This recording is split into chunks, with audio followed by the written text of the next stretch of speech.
en Christ, bonjour. Nous allons faire une première lecture dans le psaume 91, le verset 1er. Psaume 91, verset 1er. Je vous le lis sur la version Semeur. Celui qui s'abrite tout près du Très-Haut repose en lieu sûr à l'ombre du Tout-Puissant. À l'ombre du Tout-Puissant.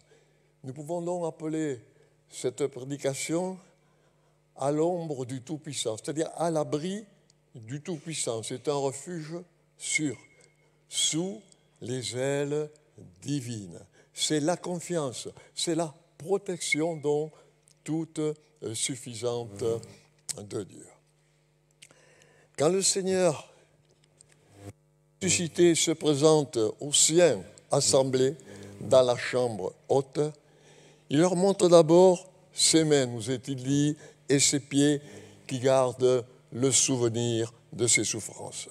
Puis il leur dit, dans Luc au chapitre 24, verset 44, il fallait que toutes les choses qui sont écrites de moi dans la loi de Moïse, dans les prophètes et dans les psaumes fussent accomplies, c'est-à-dire reçoivent son accomplissement, nous dit la version Semeur.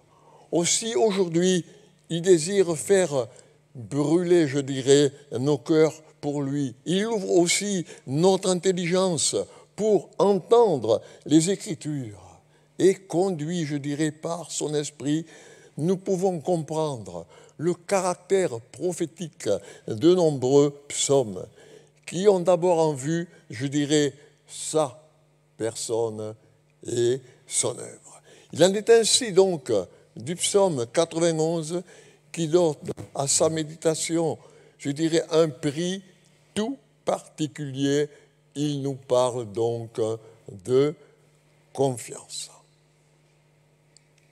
Mais rappelons d'abord que le psaume précédent montre le premier Adam à ses descendants sous les, je dirais, les conséquences de la désobéissance.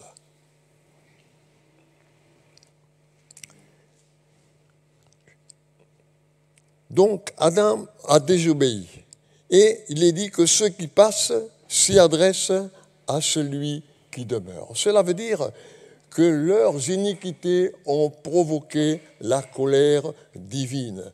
Il est dit, ils consument leurs années comme une pensée. Psaume 90, verset 9. Ils consument leurs années comme une pensée. J'aime bien la version Semeur qui nous dit, nos années s'effacent comme un murmure. C'est doux, un murmure. Voilà comment s'effacent nos propres années. Et la mort, salaire du péché, survient inexorablement. Toutefois, dans le cœur du fidèle, et nous sommes ces fidèles, il est vrai que l'espérance en nous n'est pas absente. Moïse demande à l'Éternel, « Retourne-toi, reviens, Éternel, jusqu'à quand? Et repens-toi à l'égard de tes serviteurs. Nous sommes ces serviteurs. Que ton œuvre apparaisse, disait-il, dans le psaume 90. La réponse à cette prière se trouve au psaume donc 91. La ruine de l'homme est complète, mais un autre dont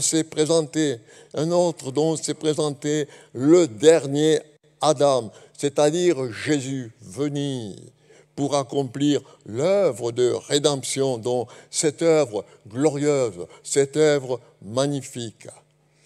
Le psaume 111, le verset 3 nous dit, cherchez pas, je vous le lis, ses actes manifestent sa gloire et sa splendeur pour toute l'éternité subsiste sa justice. Amen. Le psaume 91, donc, nous dépeint son humanité dépendante et, je dirais, sa confiance continuelle. Quelle gloire morale à nul autre semblable. Et quelle valeur, je dirais, cette vie parfaite de Jésus ne donne-t-elle pas à sa mort, à son sang répandu pour chacun d'entre nous? Comme fréquemment dans les psaumes, le premier verset nous donne le thème, il nous donne la note élevée, je dirais, de ce cantique. Il est dit qu'une parfaite sécurité est promise à ceux qui habitent dans leur demeure du Très-Haut. C'est donc une promesse. Ce nom divin, déjà employé par Daniel, prendra alors toute sa signification quand Dieu, manifestant sa souveraineté, apportera la bénédiction à la terre. Ce même verset nous présente aussi Dieu comme le Tout-Puissant, caractère sous lequel il se fait connaître à Abraham pour l'assurer que désormais sa protection et ses bénédictions reposeraient sur lui et sur la descendance, c'est-à-dire sur sa fécondité. Mais dans le livre de la Genèse au chapitre 17, j'ai dit de l'Éternel, je vous le lis, psaume 91, verset 2, « Il est ma confiance, il est mon lieu fort, il est mon refuge, il est ma forteresse, il est mon Dieu, je me confierai en lui. » La version sommaire dit « Oui, tu es mon Dieu en qui j'ai confiance. » Est-ce votre cas ce matin? L'homme donc a affirmé une telle confiance, je dirais, dans un élan de foi que sa vie entière a mis en évidence. Il choisit pour forteresse l'Éternel, nous est dit, le Dieu de l'Alliance, celui qui ne change pas, il n'y a pas ombre de variation en lui. Il met donc sa confiance en Elohim, c'est-à-dire le Dieu créateur. Il peut l'appeler mon Dieu. Est-ce notre cas ce matin? Pouvons-nous dire, tu es mon Dieu? Et Dieu se montre ici d'ailleurs sous différents caractères. Il ne manque essentiellement que sa révélation comme Père. Nous le verrons ceci que dans le Nouveau Testament. Les promesses donc des versets 3 à 8 auraient dû être la part d'Israël s'il était resté dans le chemin de l'obéissance. Malheureusement, ce ne fut pas le cas. Mais l'Esprit Saint reconnaît à Jésus le droit de les faire siennes, de se les approprier. Il est dit qu'à maintes reprises, durant sa marche parfaite ici-bas, les hommes ont cherché malheureusement à le faire mourir. C'était impossible. Nous avons plusieurs références, j'en prends une seule. Jean, chapitre 8, verset 20, et je vous la lis sur parole vivante. Alors, plusieurs essayèrent de l'arrêter, et pourtant, personne ne réussit à mettre la main sur lui parce que le moment n'était pas encore venu, l'heure fixée pour cela n'était pas encore venue. Il nous est dit qu'il échappe au filet de l'oiseleur dans Matthieu, à la destruction en plein midi dans Luc, et même aux frayeurs de la nuit, lorsqu'à sa voix, ses adversaires reculent et tombent par terre à l'arrestation de Jésus dans Jean au chapitre 18. Il est préservé jusqu'au moment où, prenant volontairement la place du pécheur, il va être livré pour nos propres fautes. Jean, chapitre 10, verset 18, nous dit, je vous le lis, parole vivante, « Personne ne peut m'ôter la vie sans mon consentement. Je la sacrifie de mon propre gré. J'ai le pouvoir de la liberté et de la sacrifier et de la reprendre. » Au verset 9 donc, de ce psaume 91, un autre interlocuteur intervient. Il dit qu'il a trouvé un refuge en l'Éternel. Et il affirme en pleine communion avec la pensée de l'Esprit que le Messie sera gardé, car il a mis lui aussi la confiance, sa confiance en l'Éternel. Est-ce que ce matin, nous avons mis vraiment notre confiance en l'Éternel? Il est dit qu'aucune plaie ne peut s'approcher de sa tente, parce qu'il n'y a pas de péché en lui.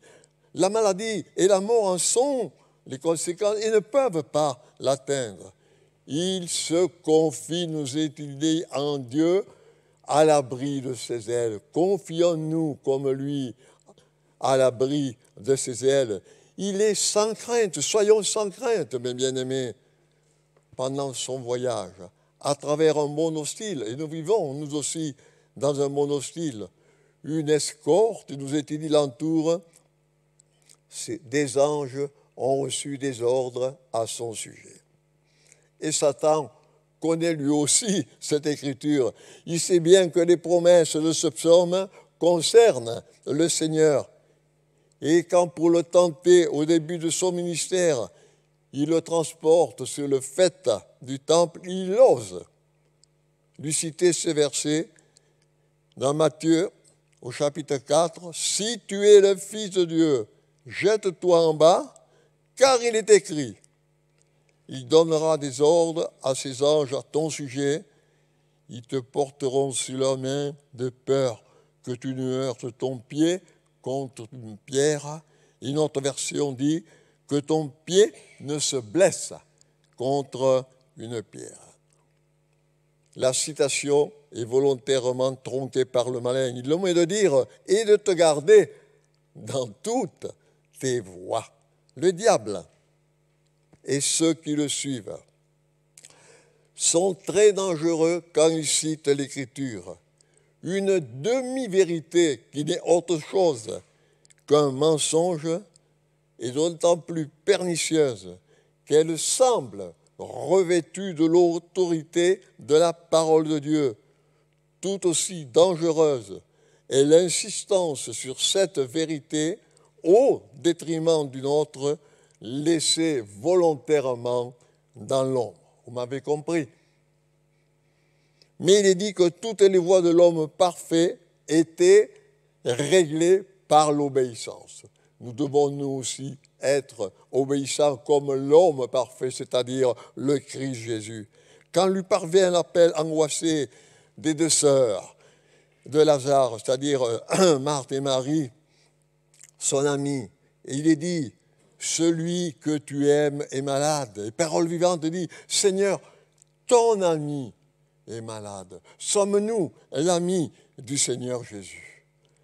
Et à la surprise des disciples, il demeure encore 2 jours au lieu où il était, attendant les directions de son Père. La mort de Lazare et la résurrection qu'il va opérer sont pour la gloire du Fils de Dieu, nous dit l'apôtre Jean. De même au désert, comment pourrait-il, à l'instigation de l'adversaire, il est dit sortir du chemin de la dépendance pour user de cette promesse, comme il en avait le droit? Non, il ne tombera pas dans le même péché qu'Israël. Et il déjoue donc la tentation donc de l'adversaire. L'Éternel est-il au milieu de nous? Ou n'y est-il pas, est-il dit dans le livre de l'Exode? Et la réponse de l'homme parfait, Jésus, tiré de l'Écriture, tu ne tenteras pas le Seigneur, ton Dieu, déjoue donc la ruse de Satan qui bientôt, ayant accompli toute tentation, se retire de lui pour un temps, nous dit l'apôtre Luc. N'ayant pu le séduire, il va chercher pendant tout son ministère à le décourager par les agents démoniaques, par les agents des démons. N'est-ce pas aussi notre cas? Nous sommes souvent attaqués durant toute notre vie terrestre, d'enfants chrétiens, de fils de Dieu, par ses agents de l'adversaire, par ses agents démoniaques. Mais il est dit qu'à la croix vont s'accomplir donc toutes les promesses que Satan, lui, s'est bien gardé de citer. Il est dit que le Seigneur marche sur le lion, que le Seigneur marche sur l'aspi, qu'il foule le lionceau, le dragon et le serpent. Autant donc de figures du prince de ce monde, celui dans sa force donc et dans sa ruse persécute les saints, c'est-à-dire les chrétiens, nous. Par la mort, Jésus a rendu impuissant, il a écrasé celui qui avait le pouvoir de la mort, nous dit donc l'épître aux Hébreux, c'est-à-dire le diable, c'est-à-dire le malin. À la fin du psaume, Dieu lui-même parle de son bien-aimé. Dans le psaume toujours 91, il répète « Parce qu'il a mis son affection sur moi ». Et la version Sommer dit « Parce qu'il s'est attaché à moi, je le délivrerai. Il sera placé en haute retraite parce qu'il a connu mon nom. Connaissez-vous le beau nom de notre Seigneur Jésus-Christ? Il est dit que dans la détresse, Dieu honorera sa confiance inébranlable. Outre le salut et la vie, la suprême récompense réside dans cette promesse maintenant accomplie qui sera bientôt manifestée publiquement. Dans Jean 13, 32, il est dit « Je le glorifierai ». Et la parole vivante dit « Il fera paraître la gloire du Fils de l'homme ». Amen. Il fera paraître la gloire du Fils de l'homme. Mais les merveilleuses bénédictions de ce psaume sont également pour les fidèles, c'est-à-dire pour nous de tous les temps. Il faut donc se les approprier. Ils peuvent donc se reposer sur les mêmes grâces assurées donc que David.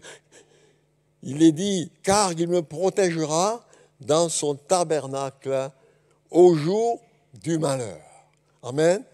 Donc, au jour du malheur, il ne faut pas nous affoler.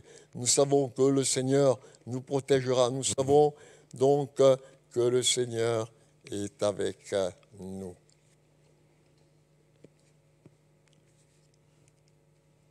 Comme Christ sur la terre, il soupire, nous est-il dit, après les parvis de Dieu. Sur le seuil de la maison de mon Dieu, il soupire. Est-ce que nous-mêmes, nous soupirons après les parvis de Dieu, nous dit le psaume 84. Et dans cette attente, donc, ils peuvent loger pendant la nuit, je dirais, de l'absence de leur Seigneur dans la demeure secrète du Très-Haut, où les fidèles, nous est-il dit, sont cachés à l'abri des complots, sont cachés à l'abri des méchants et des entreprises pernicieuses de l'ennemi dans le psaume 83.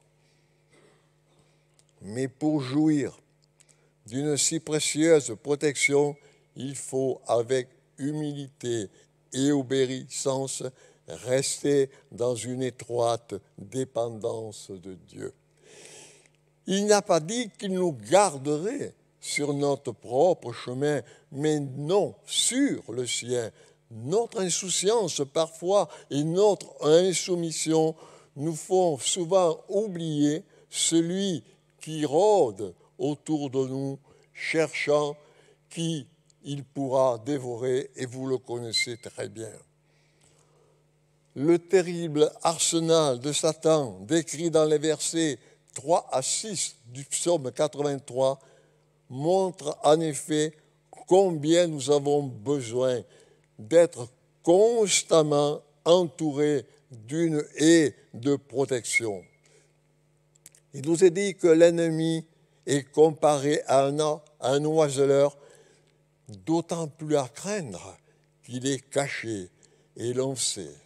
avec quelle patience, quelle ruse ce chasseur dresse ses filets et parvient à s'emparer même des oiseaux les plus méfiants.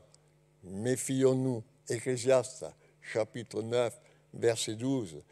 Il faut une délivrance spéciale de la part, je dirais, de Dieu pour s'écrier dans le psaume 124, verset 7, « Mon âme s'est échappée, le filet, le piège s'est rompu. » Il est aussi parlé, vous avez remarqué, des frayeurs de la nuit. Des inquiétudes peuvent s'emparer de notre esprit. Le croyez-vous? Vous n'êtes jamais inquiet? Nous sommes agités, remplis d'un sentiment, je dirais, d'insécurité. Seule l'assurance de la proximité du Seigneur et le précieux recours à la prière peuvent nous apporter cette paix de Dieu qui surpasse toute intelligence. Alors, nos cœurs et nos pensées sont gardés dans le Christ Jésus. Et ces ressources rappellent, je dirais, les hommes forts, les hommes vaillants entourant le lit du roi Salomon. Ils étaient exercés pour la guerre, ils étaient exercés pour le combat. Et ils nous ont dit, ils ont une épée, figure de la parole de Dieu, à cause des frayeurs de la nuit. Mes bien-aimés, armons-nous, nous aussi, et nous serons forts. Le verset 5 du psaume 91, donc, mentionne aussi la flèche qui vole de jour. C'est peut-être une mauvaise pensée surgit à l'improviste par manque de vigilance, d'une conversation douteuse, d'une lecture douteuse ou d'un film douteux qui se révèle un malsain. Tant de choses peuvent exciter notre chair, la mettre en activité. Il ne faut pas nourrir d'une telle pensée involontaire, mais fermer l'oreille, détourner nos regards. Sinon, la communion avec le Seigneur va se trouver malheureusement interrompue. Lui seul est digne d'occuper nos cœurs, de retenir, j'oserais dire, par son amour, toutes nos pensées. Par sa présence, mes bien-aimés, il guérit nos langueurs. Il guérit nos langueurs, c'est-à-dire qu'il guérit notre abattement moral. N'êtes-vous jamais abattu moralement? Vous seul détenez la réponse.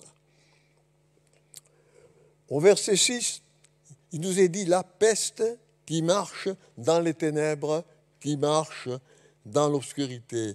Elle est sans doute une image de ces œuvres mauvaises qui se pratiquent de préférence la nuit. L'apôtre Jean nous dit que le péché n'aime pas la lumière. Il dit même les hommes lui ont préféré les ténèbres. Le souvenir des souffrances que le Seigneur a endurées pendant les 3 heures de ténèbres à la croix, quand il portait volontairement nos iniquités devant la justice de Dieu, nous aidera, mes bien-aimés, à rejeter le péché sans faiblesse et avec horreur. Si au contraire, le mal est aimé, s'il est doux dans notre bouche, si le péché est aimé, quelle proie facile nous sommes pour l'ennemi et ses agents démoniaques. Le verset 6 du psaume 91 mentionne aussi, ou enfin, la contagion ou la destruction qui dévaste en plein midi. En plein midi, là, tout le monde vous voit et vous entend. Pourquoi? Mais parce que parfois Satan n'hésite pas à se montrer à découvert. et il monte avec la violence d'un fleuve.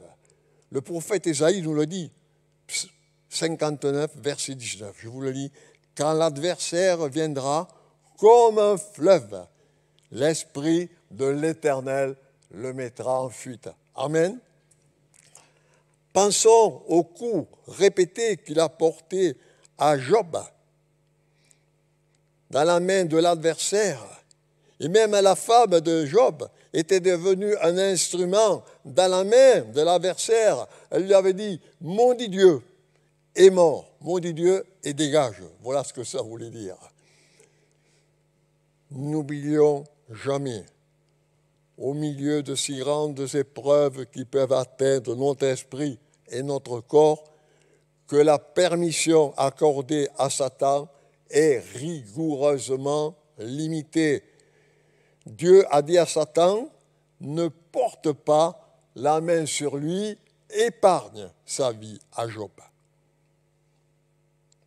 Le but divin est clairement défini. S'il nous éprouve, s'il nous humilie, mes bien-aimés, c'est pour nous faire du bien à la fin. Amen. Notre Dieu, il a ses méthodes divines utilisées pour éprouver les croyants. Et nous sommes des croyants. Compte de si grands dangers, pour donc traverser ces tribulations, Dieu offre, je dirais, son secours tout-puissant à l'homme pieux, c'est-à-dire à nous qui croyons, à nous qui marchons sur ces traces de l'homme parfait, c'est-à-dire de notre Seigneur Jésus-Christ. Et le psaume donc donne d'autres images de cette protection. Il est parlé d'une forteresse imprenable. Nous l'avons vu au psaume 91 et au verset 2. D'une forteresse dont, pour le salut même de son Messie, nous dit la version Semeur. Ce psaume 28 et au verset 8 appelle le lieu fort des délivrances de son nom. Puis, devant la menace précise de l'oiseleur, Dieu se sert de l'image d'une poule qui, à l'heure du danger, rassemble ses poussins sans défense sous ses ailes. Matthieu 23, verset 37. Il veut bien, mes bien-aimés, nous accorder une assistance totale contre les prédateurs. Là, je suis toujours à l'abri de danger. Peut affirmer donc que le racheté, il est dit, tu les protégeras, et nous sommes donc, ces rachetés, nous sommes protégés par sa grâce. La vérité nous est aussi présentée comme notre sauvegarde. Il est dit, l'Éternel Dieu est vérité. C'est lui seul qui est vérité dans le prophète Jérémie. Et sa parole donc est pour nous comme un bouclier impénétrable. Seulement seul, un bouclier peut éteindre les traits, c'est-à-dire les dards enflammés du malin. Vous l'avez dit, l'Épître aux Éphésiens au chapitre 6, et vous connaissez très bien ce passage.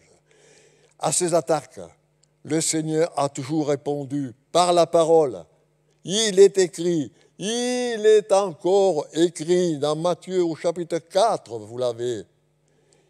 Il nous appartient de nous servir comme lui de sa parole. Il est écrit, ce sont nos armes spirituelles. Il nous a dit qu'elles sont puissantes devant Dieu pour renverser des forteresses. Amen.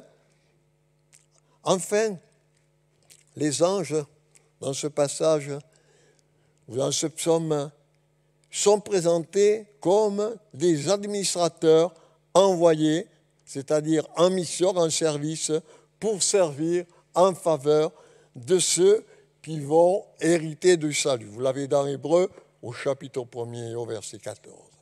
Il nous est dit qu'ils sont invisibles, mais qui sont puissants en force et qui sont là pour exécuter la parole de Dieu, et nous bénéficions, nous, de leurs soins diligents. Bien-aimés, par l'œuvre de la croix, nous sommes toujours étroitement associés à Christ. Je vous le lis, 1 Jean 4, 17, il est dit, il est lui, c'est-à-dire Jésus, comme il est lui Jésus, nous sommes, nous aussi, dans ce monde. Et à ce titre, nous sommes donc les objets de ses soins constants. Il nous est mis, quand dans son amour invariable, il prie pour que nous soyons sanctifiés. Le Seigneur prie pour que nous soyons préservés du mal. Il est dit par l'apôtre Jean au chapitre 17, « Je ne suis plus dans le monde, et ceux-ci sont dans le monde. Père Saint, garde-les, maintiens-les attachés à ta personne, nous dit parole vivante. Maintiens-les attachés à ta personne. » Et tandis que nous sommes laissés un court, je dirais instant, un court moment encore dans ce monde souillé, entouré de dangers, ces merveilleuses ressources sont à la disposition de ceux qui le craignent. Et nous sommes de cela, de ceux qui pensent à son nom, de ceux qui respectent son nom. Et nous sommes de cela et qu'il aime appeler, écoutez bien, dans Malachie 3,16, son précieux trésor particulier. Nous sommes le précieux trésor particulier de notre Seigneur Jésus. Amen.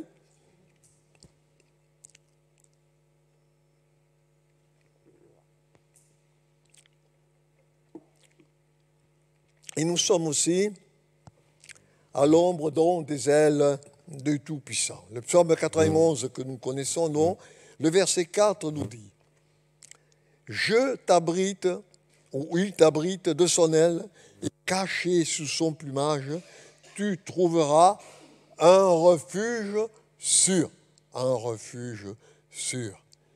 Car il est vraiment un refuge contre les ennemis. Que nous dit le psaume 17, le verset 8? Psaume 17, verset 8, je vous le lis.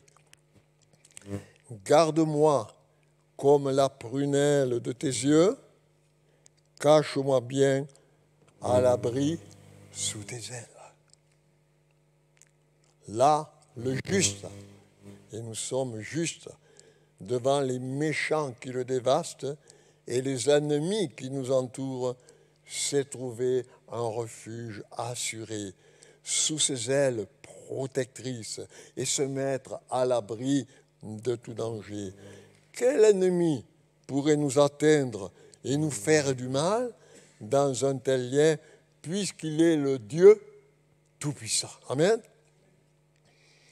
Le psaume 57, le verset 1 et 2, psaume 57, verset 1 et 2, nous dit « Un refuge contre les calamités. » L'âme donc se réfugie sous l'ombre de ses ailes, jusqu'à ce que les calamités soient passées. La version Sommer nous dit « Tant que durera le malheur ».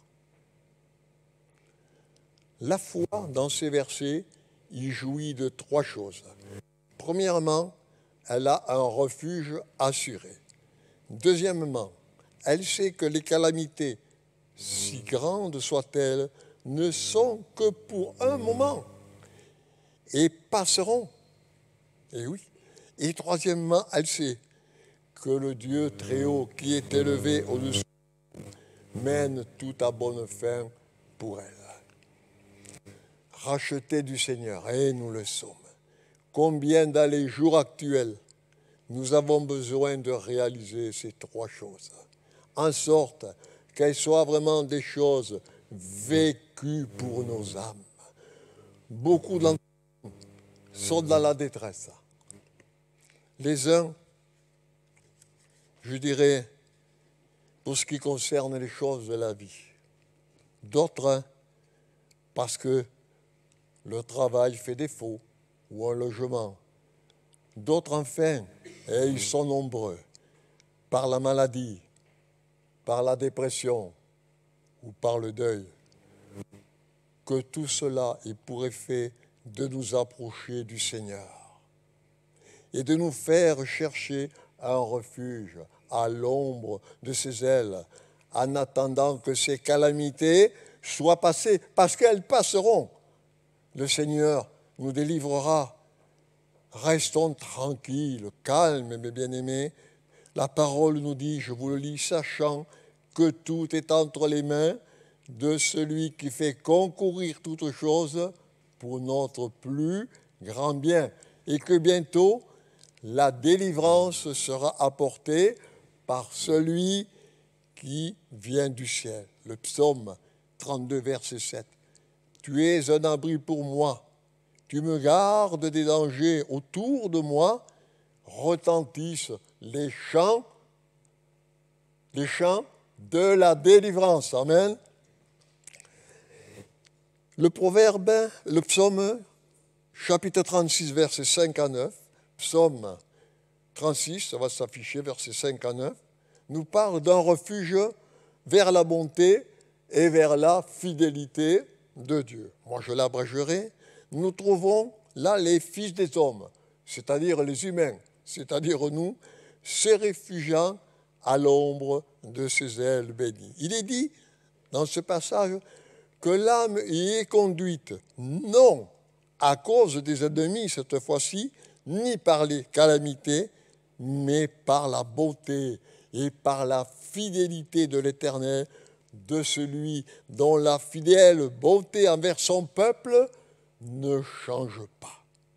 Ô Dieu, combien est précieuse ta bonté, nous est-il dit, ainsi les fils des hommes, des humains, se réfugient sous l'ombre de tes ailes. Où trouver un lieu pareil? Pourtant, parfois, dans notre folie, nous nous en éloignons souvent. Mais là, nous sommes rassasiés de la graisse de sa maison, c'est-à-dire de l'abondance de la maison de Dieu. Nous sommes abreuvés au torrent, abreuvés au fleuve de ses délices. Et là, nous sommes dans la lumière de sa présence. Et le verset 10 nous dit, par ta lumière, nous voyons la lumière. Amen. En conclusion, c'est le psaume 63, verset 8, qui nous le dit. Un lieu où l'on pleure. Non, j'ai dû me tromper. Un lieu où l'on chante. Amen. Ici, David peut dire, à l'ombre de tes ailes, je chanterai de joie. Une autre version dit, je crie de joie. Une autre version encore dit, je suis dans l'allégresse. Enfin, j'ai pris la Bible du Jérusalem, alors là, ça m'a plu. Je jubile à l'ombre de tes ailes. Est-ce que nous jubilons à l'ombre des ailes de notre Dieu? Amen. Alléluia. Dans la pleine lumière du Saint-Lieu, rassasiés des délices du sanctuaire, ayant nos cœurs remplis de Christ, la reconnaissance peut s'élever avec joie vers celui que la foi a su trouver et dans lequel elle possède tout ce qu'elle peut désirer. Dans les bons et, je dirais, les mauvais jours, entre guillemets, sachons nous tenir sous les ailes du Dieu Tout-Puissant. Il y a tant de bénédictions à chanter les louanges de notre Dieu. Chanter, vous me direz, au milieu d'un désert, n'est pas chose commune. Pourtant, c'est ce que faisait David quand il était dans le désert de Juda, poursuivi et en fuite devant Saül. Nous aussi, dans le désert de Juda, c'est-à-dire en pleine sécheresse spirituelle, nous devons aussi rechercher Dieu. Car lui, David, et nous aussi, nous pourrons être à l'ombre des ailes de celui qu'il cherchait au point du jour, dès le lever du jour. Que ce soit aussi notre part à tous, à l'ombre de notre Dieu protecteur. Amen.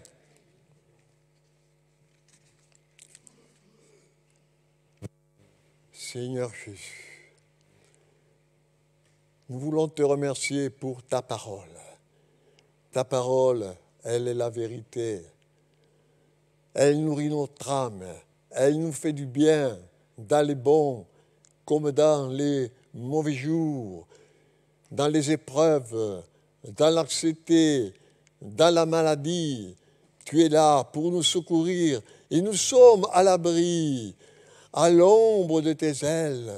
Nous sommes sous les plumes d'une poule qui couve ses poussins. Que ton nom soit glorifié pour tant d'amour à notre égard. Et là, l'adversaire ne peut nous atteindre avec ses traits enflammés. Seigneur mon Dieu, nous voulons placer notre foi, notre confiance et notre espérance en toi, parce que tu es le seul Dieu, le vrai, l'unique, le vivant, celui qui sauve aujourd'hui encore, celui qui délivre encore, celui qui a besoin de ta grâce, celui qui est dans la détresse, dans la maladie et dans le deuil, parce que tu es celui, Seigneur, qui console, tu es celui qui relève, tu es celui qui donne la paix, tu es celui qui donne l'espérance du salut, l'espérance de la vie éternelle. Seigneur, je te demande de bénir chacun de mes frères, chacune de mes sœurs, et de nous garder, Seigneur, en paix, de renouveler notre foi, animés d'une flamme nouvelle, animés d'un zèle nouveau, afin qu'il y ait le feu de l'Esprit au milieu de ton peuple. Que ton nom soit glorifié, Père. Amen. Amen.